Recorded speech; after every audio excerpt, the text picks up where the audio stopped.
بسم الله الرحمن الرحيم sida hore ula socoteenba waxaa bilaabanaya casharadeenii aad horey ula socon jirteen oo taxanaha ahaa oo ku saabsanaa Windows 10 Pro maanta casharkan wuxuu ka bilaabanayaa setting waxaan ku xijin doonaa setting start background-ka waxaan leenahay markaa settings again waxaan tagaynaa setting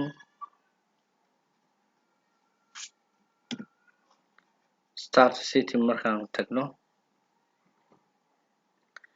halkaa markaan joogno waxaan kasii xulan doonaa insha Allah haddii Ilaahay idmo background markaa ku dhufato macnaheedu wax kale ma aha background waxa waaye shaashada computerka uu saaran yahay sidii muuqaalkeeda u bedbedelan lahayd laba nooc baa loo bedelaa mid waa kuwa original oo isagu ku yimaado for example hadda halkan waxaa kaaga muuqda madow originalkiisa rasmiga waa Windows calaamadan buluuga kana ku dhufanayaa way isbedeshay background-kii wuxuu isu bedelay midabkan balaynu fiirino shaashadeeni sidaanay noqotay again haddaan dib ugu noqono qodobka xiga oo qodobka labaad ah wuxuu noqonayaa browse inaad soo browse gareysid click siisid oo waxaad adigu jeceshahay saaratid for example sawir adigu aad leedahay iyo waxyaalaha kale oo adigu aad danaynaysid inaad computerka saartid wax sawir hadda kaasaa ku jira haddii sawirkaygu uu ahaan lahaa shaashadu imaan lahaa dan sawirkaad choose garaynaysaa dan waxaad leedahay choose the picture bal shaashadeeni siday noqotay aan dib u fiirino shaashadeeni Windowska sidaanay noqotay okay haddee dib aan ugu noqono marka sideeda aan dib ugu celino waxaan dooranaynaa midkii originalka uu ku ahaa Windowsku dan waxaan leenahay laan fiirino marka waxaad aragtaan in shaashadii tabteedii ay ku noqotay again waxa aad muhiim u ah oo iyadana ugu fiican choose at a fit isagu centerka miyaan kaaga dhigaa laakiin waxa ugu muhiimsan oo sax ah fieldiga inaad u daysid qodobka xiga oo qodobka background-ka aan caawa ku daraynaa wuxuu noqon doonaa colorka computerka laba nooc weeye mid waxa weeye choose your default Windows mode nooca moodka Windowsku leeyahay light baan kaaga dhigaa oo saasay isu bedelaysaa aad aragtaan taskbar-kii midab kale uu noqday ma aragtaan mise dark baan kaaga dhigaa oo taskbar-kii dark ayuu noqday iyo dhammaan Windowska wixii la xiriiray oo programs ahaa waxaa kaloo xiga choose your default able mode programska ku jira defaultigiisa ma waxaan kaaga dhigaa light mise waxaan kaaga dhigaa dark hadba kii marka aad jeceshahay baad dooranaysaa aniga badanaa lightkaan jeclahay lightkaygaan u dirsanayaa then hoos soo deg imow choose your setting color oo micnaheedu yahay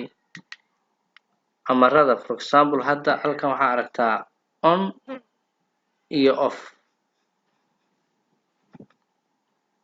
midabka ay leedahay waxaan ka dhigi karaa green waxaan ka dhigi karaa pink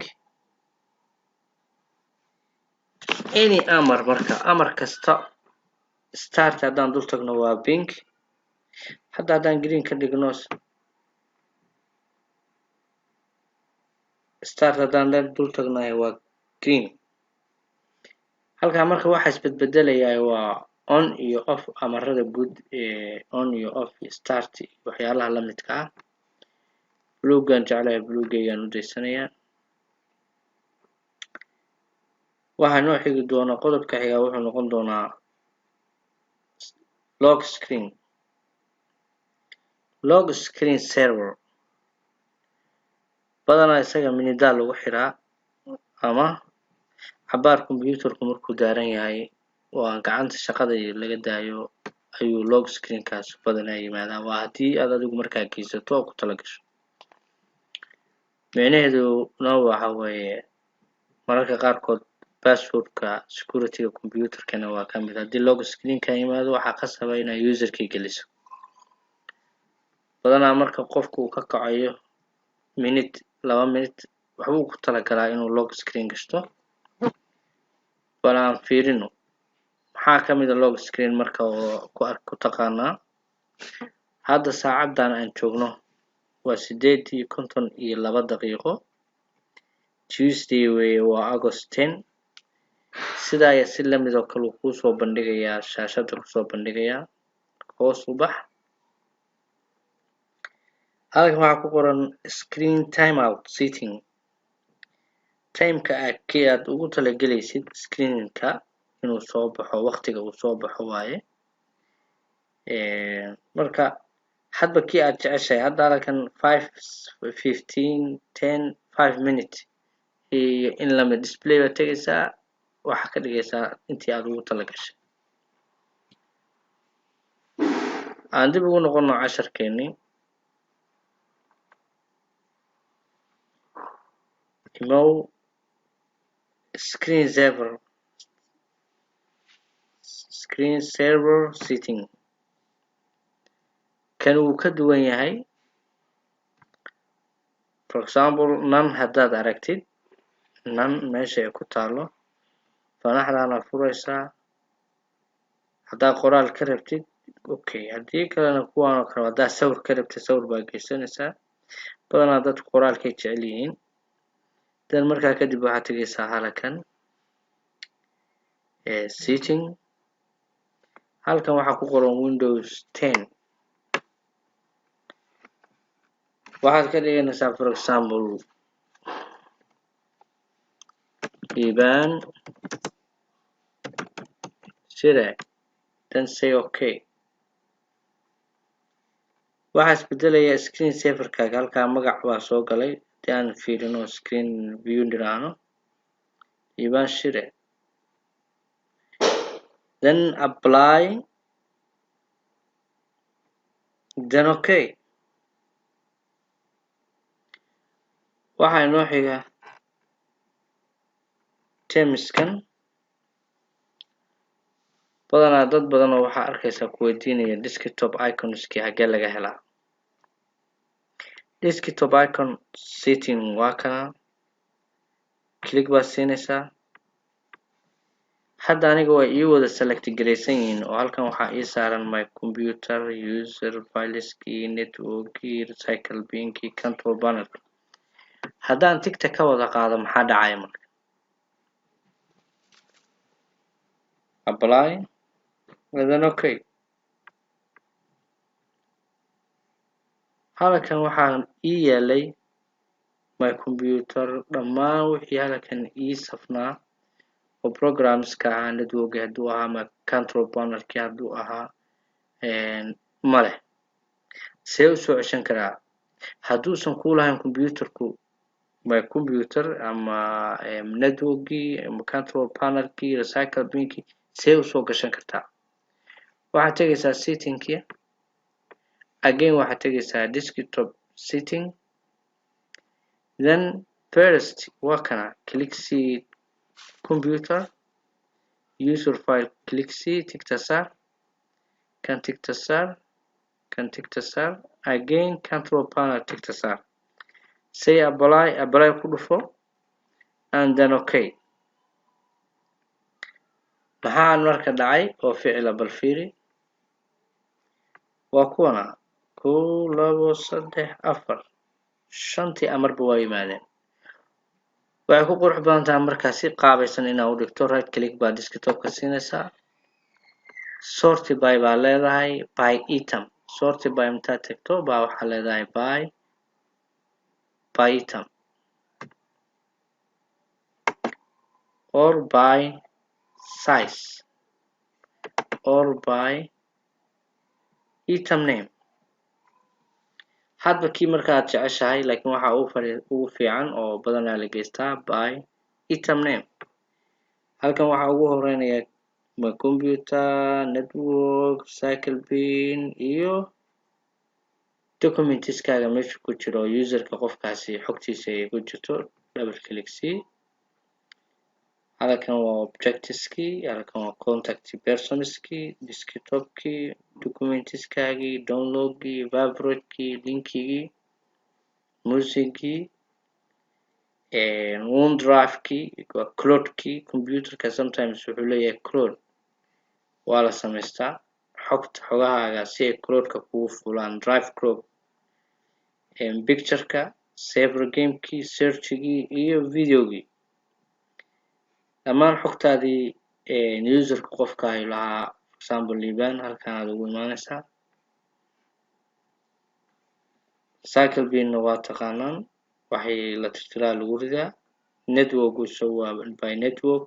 oo networka meesha laga soo galo computer networkiisa laga fadhiisiyo weeye. control panel casharkan ka horeeya ayaan ku sharaxa.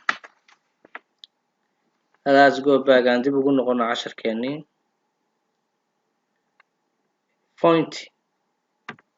oo caawa aan ku ekaan doono casharkeenna. point size farta weeye. fartee jeceshahay computerkaaga inuu default u noqdo, language default u noqdo. way badan yihiin, hoos baa usoo raaci kartaa, malaayiin nooc baa arkaysaa. kii markaa adiga dooqaaga iyo jacaylkaaga baad dooranaysaa. then okay, for example kan oo kale haddaan ku dhufo pointiga, waxaa imaanaysaa sizekii. size intee la eg rabtaa, waa kordhin kartaa ilaa 72, laakiin badanaa 24 ayaa maximum 24. halkan ma bold baa ka rabtaa mise regularly caadiga waa ka rabtaa. kii aad jeceshahay waa regularly, macnaha waa bold baysan noqonayn, fartu caadi weeye. then dhalinyaro caawa waxaan kusoo koobaynaa casharkeenii aan ugu talagalnay halkan. windows kugu socdaa casharadiisuna aad bay u tiro badan yihiin. waxaan dhihi karaa soo dhawaada. aad baan idin soo dhawanayaa intii daawatay iyo intii subscribe gareysay barnaamijkan. wuxuuna ahaan doonaa taxanaha ku xirantihiin oo aad aqoonta computerka si deeply aad ugu barataan. windowsku wax yar bay Soomaalidu ka dhigtaay, waxaan jeclahay in badan inaan ka dhigo oo aad ka faa'iidaysataan. programmada kale oo aan hore usoo bandhigayna sidoo kale waxaan u sharixi doonaa bit by bit, step by step. marka wada socod wanaagsan. aad baan idin soo dhaweynayaa. thank you very much.